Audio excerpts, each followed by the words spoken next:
Hey everybody, welcome to the live stream here at Great Lakes Divide. I'm Adam Biggers.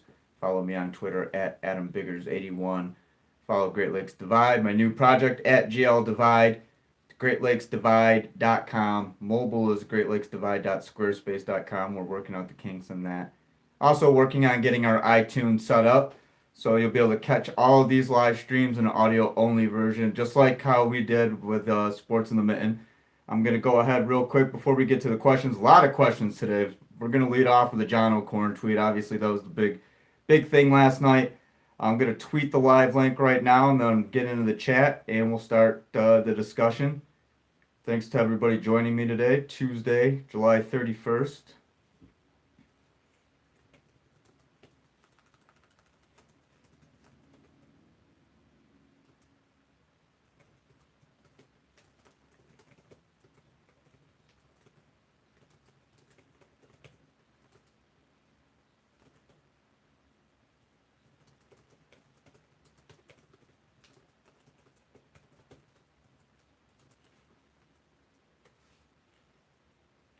Okay, I think we're good now. So yeah, I want to thank everybody for again, thanks everybody for joining and also the questions. Last night, in case you missed it, there was a tweet kind of set off and when it's the off season, you know how things go. Any little tweet, anything like that. But last night, John O'Corn on Twitter retweeted with a quote, and the person was asking, I'm going to tone it down a little bit. It's just what's with all the blank players turning their backs on the program. And John O'Corn said it's not the program or the school that we don't like. So that led to a lot of speculation, right? And instantly, a lot of people were thinking, okay, it's quarterback, maybe he's unhappy. He's talking about his coach. I initially read that as that he was talking about Jim Harbaugh. Uh, about an hour later, John O'Corn, or actually a few hours later, John O'Corn kind of took a step back. He said my earlier tweet had nothing to do with, and he added Jim Harbaugh. So he's saying that that wasn't a reference to Jim Harbaugh, that it was a reference to the fans, which we could talk about. But at the same time, the whole thing stemmed from he liked a tweet from Jamel Hill, noted Michigan State super fan. She's on ESPN. Uh, about as biased as they come when it comes to Michigan and Michigan State matters, especially Michigan. So, and I say that obviously jokingly. Um, O'Corn liked a tweet from her, so that kind of sparked everything. Well, he liked this tweet, and that's kind of my thing too on Twitter and things like that. Just because if you like a tweet or retweet, some people will take that okay, it was as you 100% agree. Sometimes I like a tweet doesn't mean that I agree with it. Sometimes I like it because it's funny. There should be different reactions on there, but so that was read as John O'Corn was liking a tweet that was directed at Jim Harbaugh, and as for the chicken comment, the scared bird, he told players don't eat chicken. Wilton Spade actually weighed in on that too, so we'll talk about that because this kind of dug up some Wilton Spade interest a little bit, and so that'll be a good topic for discussion. I spoke with former Michigan State running back Gerald Holmes last night for about 40 minutes. He's from Flint, Carmen Ainsworth. I followed his career since he was in high school. I'm always supportive of the local guys, regardless if they're what school they go to. I like to see Flint guys and area guys succeed. So it was a great discussion with Gerald. Audio will be up today on greatlakesdivide.com, so check that out. Braylon Edwards also responded to my ADHD's kicking in here. Going back to the previous topic, Braylon Edwards also responded to the John O'Corn tweet. So we're going to get into the chat. I do have some questions lined up. Whatever you guys want to know, discuss, we can go for it. Chris Carter says, "Great to see you again. I missed the insight in the comments. Thanks for joining, Chris. I appreciate it." Shane Mayeski, Jim Harbaugh won't be doing any Chick-fil-A commercials. Hashtag eat more chicken. And Shane, yes, and Shane had a couple great questions too, guys. So we could probably get into those. Uh, Feel free to comment, whatever. Again, it's pretty much an open forum. I do want to talk about this though, and I'll go back here to the John O'Corn tweet again. He was retweeting with comment someone that tweeted him saying, "Damn, what's with all the blank players turning their backs on the program? All the garden tool players turning their backs on the program." And John O'Corn responded with, "It's not the program or the school that we don't like." And again, that opened the floodgates.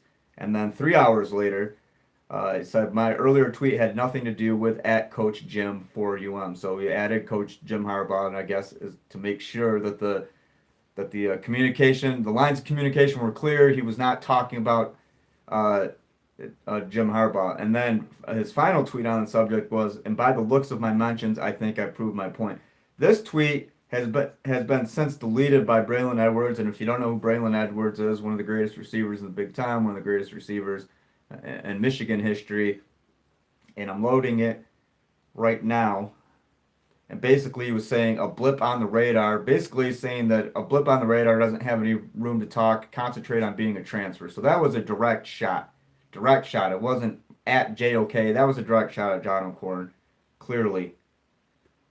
And it upset some people. The Wilton Spate tweet, though, I thought was kind of funny because at Barstool Big Cat tweeted the screenshot and it says, I think I'm done, or this is the tweet from Big Cat. It says, I think I'm done with chicken, can't trust a nervous bird, hashtag coach knows. And with a screenshot from a story, it says, Harbaugh pulled former quarterback Wilton Spate aside and told him not to eat chicken, a protein that is considered fairly safe by nutritionists. When Spate asked why, Harbaugh said, because it's a nervous bird. According to Big Cat, so a tweet, Wilton Spate responded saying, he thinks some type of sickness he thinks some type of sickness injected its way into the human population when people began eating white meats instead of beef and pork. Spate says, and he believes it 100%. I thought pork was a white meat though, but I mean, I don't really get the whole gist of it. I mean, Jim Harbaugh is full of these kind of stories and sayings, and uh, um, I could spend a whole live stream talking about all of the quirky things, interesting things, the generational things that Jim Harbaugh says. You could definitely tell that his father Jack had a huge influence on his life, because I feel like some of the things that Jim Harbaugh says are, from Jack's generation and Jack's generation. It reminds me of like stuff my grandpa would say, or stuff your guys' grandfathers would say out there. So it's kind of funny. Going in the live chat here. MC Centauri says it's your boy from Twitter at Jeremy Troy. Hey Jeremy, I have no problem with John O'Corner Spate. Let's focus on the present and get ready for fall camp. Good point, Jeremy. We got to go skate definitely before football season. I forgot to direct message you. Robert Protzman says, I feel like he might have been talking about the fans for always talking crap about him. Jeremy says, that being said, you got to love off-season stuff. Can you give us an update on Tariq Black? Is he fully healthy and ready to go? And OG Dale Doback says that's exactly what he's talking about. Yeah, we could talk about the fans real quick about Tariq Black. Guys, if you remember last year prior to the Outback Bowl, Harbaugh had fun with a question. I asked him about Tariq Black, and then Nick Baumgartner of the Free Press followed up, and he asked us if Nick and I had uh, teamed up on him to go at him from two different angles, which wasn't the case. I asked Jim several times the status of Tariq, if he was healthy. Tariq could have gone, but of course he didn't because it would affect his redshirt status. So as far as I know, Tariq Black 100% healthy, ready to go. And again, camp starts Friday. We'll start getting answers on some of that stuff. I'll get to some of these questions right now. And there was one about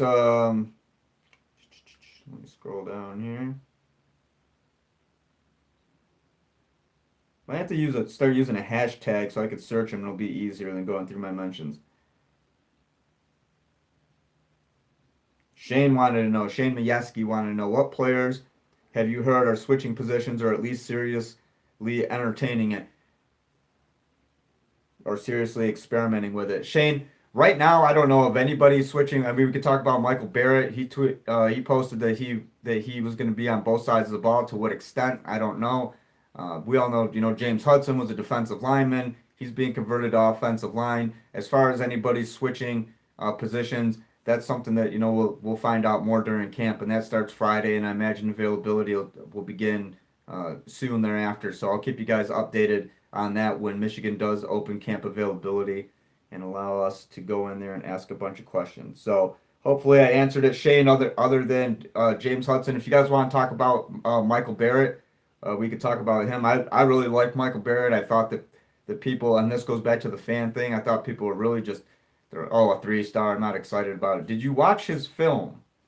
Watch his film. Don't look at what he's rated. Watch the kid's film and watch a few clips. Because of course in high school, if you're just that much better than everybody and you're playing against, competition that's not that great, you're not playing against guys that you're going to see in the Under Armour All-American game or the Army All-American game and stuff like that. Um, you know, t- See some clips and don't just watch game clips. Also watch, if they have some clips on YouTube of them doing skill drills, that sort of thing. You get a good idea. But I really like Michael Barrett Jr. Sam Garreau, hopefully, and that's at Garreau 14 Garau 14. Hopefully, I'm saying that right, Sam. Where does Ambry Thomas fit in this year? Well, I mean, Ambry. I imagine that we'll probably see Ambry returning kicks, and again, that's something that we'll learn more about during camp. Who's doing what? But right now, if I had to pick a role for Ambry Thomas, I'd say that he'd probably be returning kicks. I mean, the corner spots seem locked down with David Long and Lavert Hill. But we'll definitely see Ambry in there. He got a good he got a good amount of action last year. I think last year Ambry Thomas was pretty impressive to me. I was impressed by Donovan Peoples-Jones as wide receiver and a punt returner. Yeah, he had a couple mistakes in the tracking the ball and waving it down. They got through that. I really look for a big year from Donovan Peoples-Jones. And again, going back to the fan thing, I mean, some fans are just so emotionally invested, which is fine. It's good to be passionate about it. I think if you're watching this and, people in the media, we're all passionate about sports, but there's definitely a line. And we've talked about this in the past, and if you guys want to get into it some more, that's fine. There's definitely a line, and especially with Twitter and social media, that you have instant access. And I mean, for instance, last night, Stephen Heron Jr., former Michigan commit, decommitted to go to Stanford, great school, and someone tweeted I'm a Michigan fan, and this isn't indicative of every Michigan fan. There's lunatics in every fan base, but a Michigan fan tweeted him, and I don't have it up in front of me, but it's something like, I hope you sprain your MCL, PCL, ACL, whatever else, ACL, suffer career-ending injuries. How can you? And then he laughed about it and said that he was petty. How can someone let alone say that to someone's face. But then, I mean, it's pretty cowardly. You're hiding behind a keyboard and then you go shoot these comments to someone and say, hey, I hope that your life it gets altered by an injury. This football thing that you've been working at for your entire young life. I hope that because you're not going to the school I like, I hope that it all ends for you in terrible dramatic fashion. I cannot. I've never been like that. I can't understand that logic and to wish injury on anybody. It doesn't matter. And for the most part, and I saw a lot of replies. There were a lot of Michigan fans and fans of other fan bases and in situations like this. They kind of with Twitter, they want to rush to the aid and let that kid know. For instance, Steven, hey Steven, not all Michigan fans are like that. The majority were wishing him well, say, hey, good luck. It's your choice, and that's what it is. Just because. I mean, you liked him when he committed to Michigan, but then all of a sudden he decommits and wants to go to Stanford, which is an equally, if not better, school academic wise. And now you hate the kid. It just doesn't make sense to me. And I think a lot of people have to tone down their fan. I mean, sports are a great outlet, and it's great to be. You get emotional. And you're watching the games and you're following the players, but there's definitely a line there. I think so. All right, I'm done with that. Um, Robert Protzman says you could see him play more if the safeties still struggle with coverage. In reference to Ambry Thomas, yeah, I mean Ambry could play corner or safety. MIC Book, good to see you back. Chris Evans will get more slot action this season. It's in the works. I'm excited about Chris Evans, and I've been writing about Chris for a couple of years. I thought in 2016 that he proved that he's got some star qualities. I think last year, he only reinforced that notion. And I was looking at some stats. I mean, if you're Michigan's got two guys returning. Karan Higdon averaged like what 6.1 yards per carry. Chris was at like 5.3 per carry. I mean, you have two guys with solid 5 yard plus averages returning to your backfield. Chris is a major threat as a slot. major threat. His athleticism, I think, is really underrated. I think that where he improved last year was, working through contact. I mean, when he came in as a freshman, he wasn't a huge guy. But I think with conditioning and just more experience, Chris Evans is a player definitely to watch. And yeah, Karan Higdon is on the Doak Walker watch list, along with a few other guys in the Big Ten: J.K. Dobbins, Jonathan Taylor, L.J. Scott, Miles Sanders. Am I forgetting anybody? I don't think I am forgetting anybody. But anyway, there's a lot of really good running backs in the Big Ten, and I asked Jim Harbaugh about that, specifically the Doak Walker depth of Karan Higdon, and he kind of went off and started talking a lot about Chris Evans. And Chris Evans not only a really good player on the field, but he does a lot as far as with youth programs, the CE Stars. I'll be writing about that during camp. I've already contacted Michigan about a feature with Chris, and wrote one last year. Talked to his high school coach at Ben Davis, Indianapolis. Ben Davis, a really good high school program. So there is so much to like about Chris Evans, and I think the cool thing about and I have my opinion and everything on how like journalism, media's changed and everything. I think the cool part about it with the social media and so many different avenues of access, you really get to learn a lot more about these guys than say 20 years ago, where the only thing you knew about them is maybe what you saw on TV and you read in a magazine. Now you can look at their Instagrams or Twitters. If you're Facebook friends with them, you can see what they're doing all the time.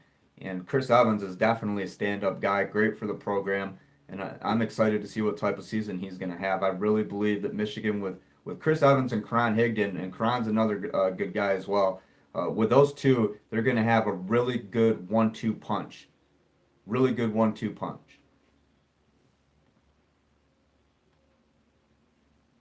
That's analysis for you right there. Really good. I'm digging deep. I'm digging deep for that one. MIC book says Karan and Chris versus Mike Weber and J.K. Dobbins. I mean, hey, that's a J.K. and Mike. I feel like have done a little bit more, but Chris and Karan right there. Those. I mean, who knows? We might be talking about that. Might be talking about that. Who has the better running back tandem in the Big Ten? That might be something that we're debating heavily come mid-season and when it's time for Michigan and Ohio State to play. MC Centauri, that's Jeremy, says, with Patterson and Evans Higdon, how much of the RPO do you see happening this year? Does it depend on the O-line? Does it depend on how the O-line comes together? Jeremy, I got that similar question. Jim McElwain, big fan of the RPO, at least at Florida. I mean, I'm not going to pretend to know exactly what their game plan is, and that's something that we'll be able to discuss once camp gets started, and ask some more questions and things like that. But I can't help but think that might be worked in a little bit more. And I mean, and look, 62 miles to the west in East Lansing, Brian Lewerke was talking about RPO and how that influences decision making and with Spartans offense. And I mean that seems to be that's a buzzword in college football. I think Shane Patterson is probably a really good guy for that. I think the Michigan's offensive line is going to determine exactly how fancy they get. If they're going to be able to, the O line is going to be able to create enough time and protection for plays to develop, or is it going to be, hey, just got to drop back and fire the ball because you're not going to get more than 2.5 seconds with the offensive line. Great question, Jeremy. That's something that we'll find out more as camp progresses. And again, camp, guys, that starts Friday. I imagine media availability. I'm guessing if we don't hear something within the next day or two, if it's not Friday, I imagine it'll probably be like Monday. So I'll keep you updated. And Jeremy adds, reminder: never tweet at recruits, especially if it's that kind of stuff. And I mean, there are NCAA rules about fans and that kind of stuff. Basically, just be a decent human being. If you're gonna tweet at a recruit, don't say, "Hey, I hope that you break your leg in 12 places and you never play football again because you decommitted from Michigan or you decommitted from Michigan State or wherever it was." I don't get that kind of logic. I think it's pretty sad actually that people have that much hate built up that they want to tell some kid, I hope your life's ruined, as they're sitting, trudging through their little miserable life. You got to believe that the people who say that kind of stuff just live an absolutely sucky life, and you got to feel bad for those people. If you are one of those people, I'm sorry. Shane Majewski says, I think it'll be the same power all West Coast scheme with spread concepts intertwined. Shane, I like your way of thinking. Robert Protzman says, could both get 1,000 yards? I don't know, Robert. I mean, I was entertaining the thought, could Chris Evans do it last year? Was somebody going to do it last year? Michigan hasn't had a 1,000-yard rusher. Who knows? Who knows? Michigan's last 1,000-yard rusher. Bonus points if you get his yardage total. That wasn't Denard Robinson. So I'm giving you a hint there of when it happened. Michigan's last 1,000-yard rushing running back was, and I'll wait for answers. I'll get to some questions here. Mr. Johnson says split back formation.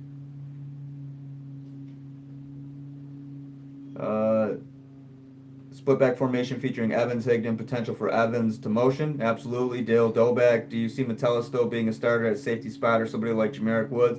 I think that's up. I think the safety spots are going to be competitive.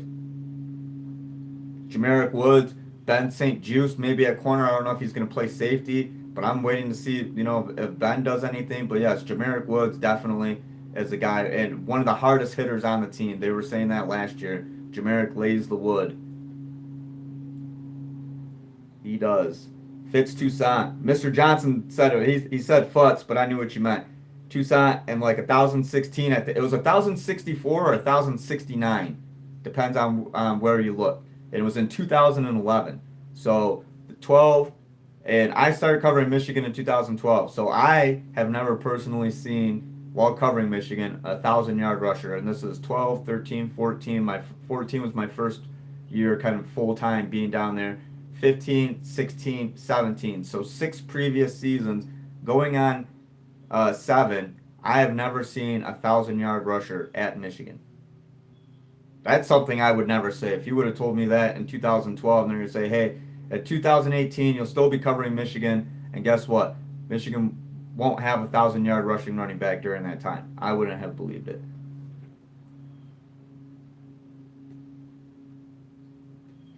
I think Davion got close, though. In 2015, he had like 940, 960, so he was pretty close. But yeah, that 1,001, comma 000 plus 000 3 zeros, 1 comma 3 zeros plus, that looks really good. It's better than 999. That's better than 986 or 949 or, close is okay, but you got to get the comma in there, and then people really start talking about it. Which, okay, if a guy rushed for 1,015 yards or he rushed for 979 yards, are you going to say, well, this guy had a much better season because he was a 1,000-yard rusher?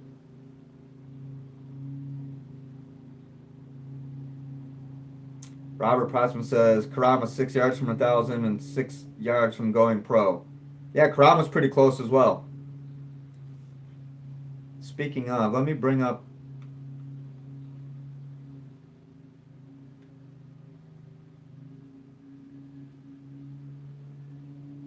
Yeah, because his net was 994. His gross actually 1,006. Lost 12. I'm Go Blue right now. The 2017 stats: 994 net yards, 11 touchdowns. And again, would that change perception a little bit of Karan Higdon, of maybe people who don't necessarily see Karan all the time, but if they're like, hey, there's a 1,000-yard running back at Michigan, I feel like that creates a little bit more interest. It's those plateaus, a 3,000-yard quarterback, 3,000-yard passing quarterback, 1,000-yard rushing running back.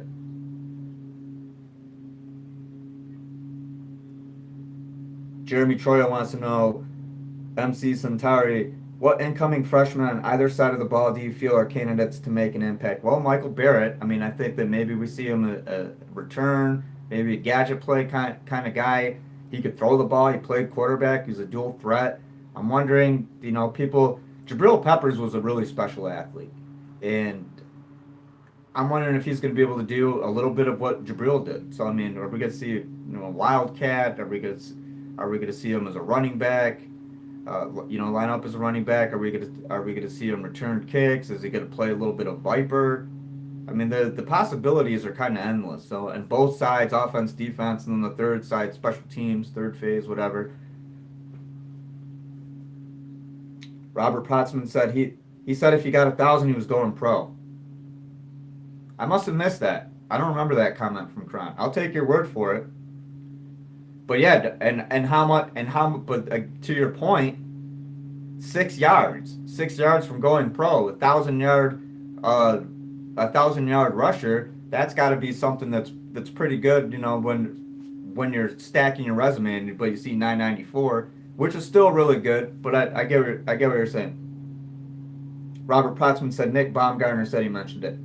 Okay, if Nick said it, then Higdon said it. Nick's pretty good. He's accurate. And again, end of October, I wasn't there through spring. I mean, I'm coming back from a long break. I tried to follow, but I was working a different job, so waiting to get back into this, which happened. So I'm happy about that. But yeah, if it was something from spring, something really specific like that, I missed it. And if you're saying that Nick said it, Nick Baumgartner, the Free Press, then Karan said it. So, and you guys as Michigan fans are probably pretty happy that he didn't get that 1,000-yard mark. All right, guys, we're going on 27 minutes. Going to be a shorter one today. I want to make sure I covered all the questions. There were just a few questions. I wanted a John O'Corn tweet and the Braylon Edwards thing, the response. That just kind of got me interested a little bit. I knew that people were talking about it, and I think it's really easy. And you know what? I did too. I assumed that it was about Jim Harbaugh. But if I'm John O'Corn, I don't just leave it out there for so long so people can just murder my mentions and everybody starts speculating. And then 3 hours later, oh, by the way, it wasn't about Jim Harbaugh. But again, I don't know what he was doing when he tweeted it, the whole, how the timeline elapsed or whatever. But to me, and a couple of you mentioned it, to me, Jason Amberge for one. Jason, if you're watching, how you doing? If not, if you watch later, how you doing? He said it seems like, O'Corn was backtracking a little bit. And maybe that's the case too. But O'Corn said that it wasn't about the coach. It was not about his coach. It was about the fans. And I don't know if he explicitly tweeted it. He didn't explicitly tweet that I can see that it was about the fans. I'm going to look on his timeline one more time. I guess we're just assuming that he meant the fans. It wasn't about Jim Harbaugh, though, is what he says. So any last questions, guys? Any last comments? MC Centauri, Jeremy Troya says, thanks for answering our questions. Cheers, and yes, we'll skate soon. Definitely, Jeremy. Definitely. Dale Dolbeck says he's got a bounce. Great stream. Yeah, guys, I'm going to eat some lunch, too. It's about 12, almost 12:30. Time for one more. Time for one more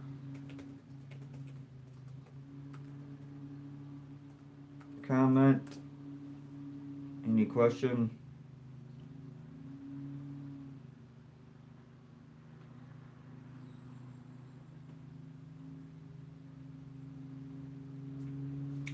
Robert Protzman says, "Where's Casey Hughes fit in the defense?" What they were talking about him as a safety, weren't they?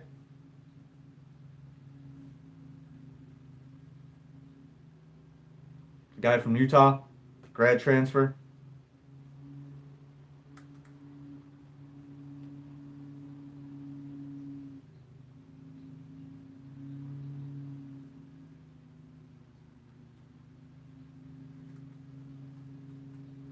I'm trying to remember who was the one. Wasn't he a grad transfer from Stanford? He was a defensive back, like 2015. I think a lot of people, 16 maybe. A lot of people thought he was going to play. He didn't end up even. I don't even think he saw the field. His name's escaping me. Mark Reed says, from what Morse says, the tight ends are going to be huge this season. Agreed, Mark Reed. Referencing a comment from Sharon Moore. Yeah, I mean, yeah. The big year from Sean McEwen. Big year from Zach Gentry. Nick Eubanks. Mark Reed read my mind right there. Wheatley as well. But I think that big three and I'm if there's I seldomly just go all in. I am very high on Michigan's tight ends, very high. I think that Zach Gentry is a phenomenal athlete, and I remember asking him last year. If you would have told me this was going to happen for Zach Gentry, I wouldn't have believed it. And it's not because I didn't think he was a good player. It's just because Michigan had so many tight ends. He was a converted quarterback. It was like what's going on. He's part of that 15 class. We didn't really hear anything about him until 17. So yeah, Zach Gentry's ascent has been something pretty cool to watch, and I think that he's going to be a major part of that. Sean McEwen as well, Nick Eubanks, waiting for Tyrone Wheatley. Last year, Tyrone Wheatley was on the preseason Mackey watch list. If you guys remember that.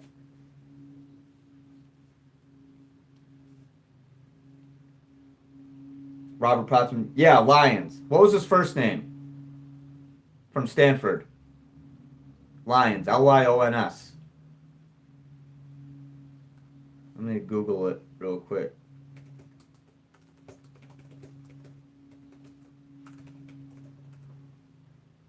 Yeah, Wayne Lyons. There we go.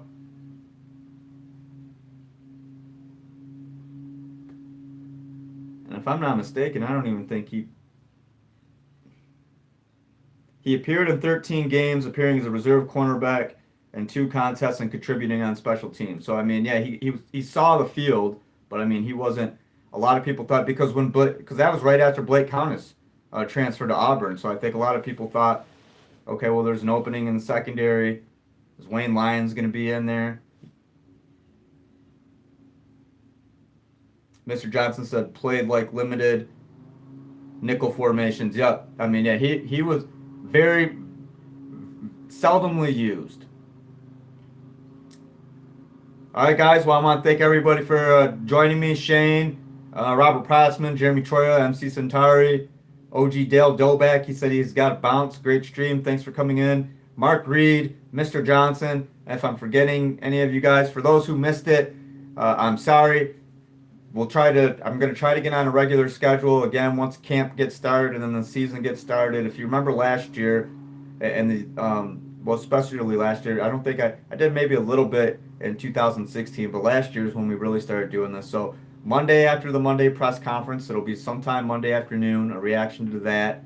It'll be something, like a Wednesday morning, and then Friday morning. And typically I always did it Friday at noon because Friday tried to get guests, and Friday at noon seemed like it was a pretty good time. But also, something else happens. A talking point that want to discuss and debate things like that. Like for instance, last night the John O'Corn thing.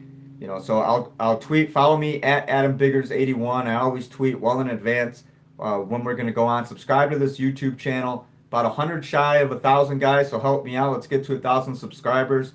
And follow Great Lakes Divide on Twitter and Facebook. And that's at GL Divide. GreatLakesDivide.com desktop version, and GreatLakesDivide.squarespace.com is the mobile version right now. We're working on getting those integrated. I'm not a tech guy. I talked to somebody about doing it. We'll get it handled. And iTunes will be up as well. So I want to thank everybody for watching. Steve Florian says, good work, Adam. Thanks for watching. Steve, Mark Reed says, have a good day, Adam. Peace. You guys too. Again, thanks for joining me. We'll talk about Michigan football next time.